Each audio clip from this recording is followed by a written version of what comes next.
Paul Weller, George Thorogood, Judas Priest, Donna Summer. VH1 Classic has certainly delivered another well-rounded season of the VH1 Classic Headline Act.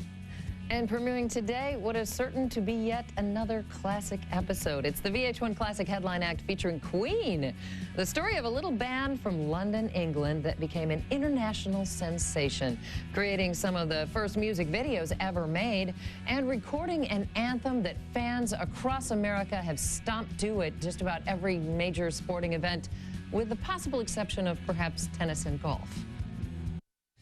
I suppose gradually, we always had this thing on the surface, you know, we know we can do stuff better than anyone else, etc.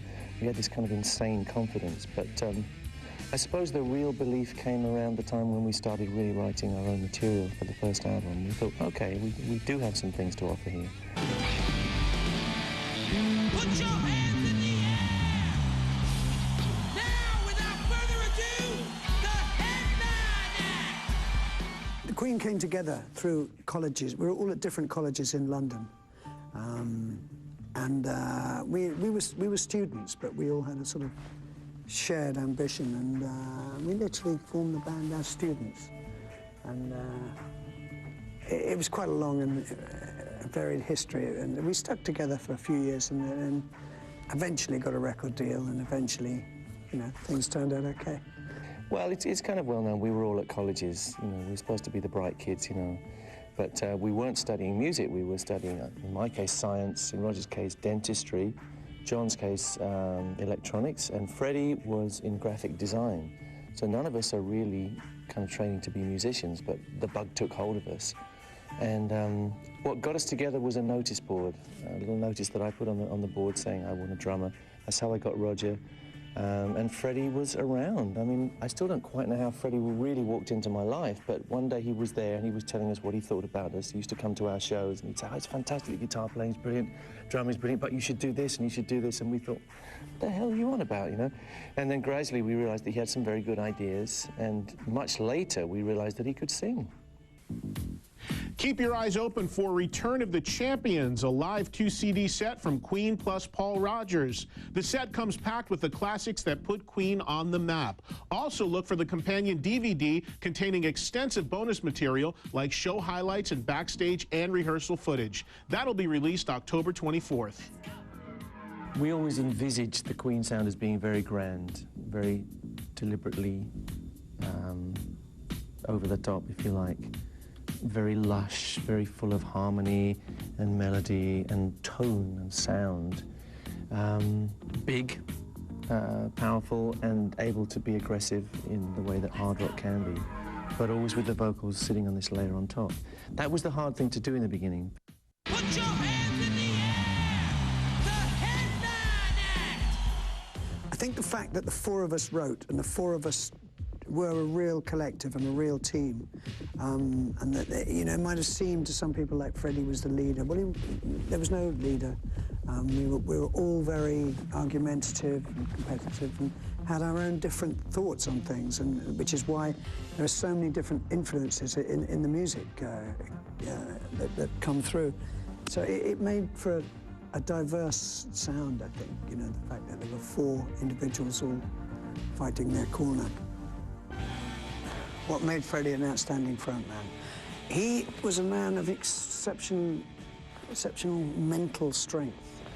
And in a sense, he invented or reinvented himself. He wasn't really this strutting thing. He was actually quite a shy, sensitive man. And he literally invented himself as Freddie Mercury. And he just could turn it on, you know. When he came on stage, you couldn't take your eyes off him. Well, Freddie's just completely the outrageous persona, I suppose, and he always was that way. He didn't work at it. He didn't, you know, decide he was going to play this part. He just was this guy who had a very unusual way of coming across, and came from an unusual place, I guess. I remember thinking, this is very exceptional. And it's either going to be the biggest hit in the world or something that nobody will understand.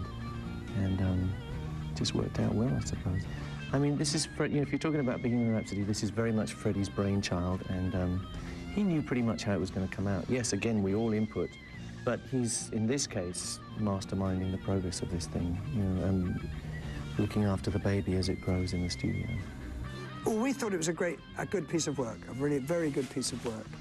And we believed in it, even though it was too long for a single, et cetera, et cetera. But we believed in it enough. I mean, the record company tried to make us cut it, and et cetera, but it didn't seem to work. I mean, it just seemed like a bad thing to do. So we said, no, that's the way it is. It comes out like that, and you know, we'll sink or swim on it.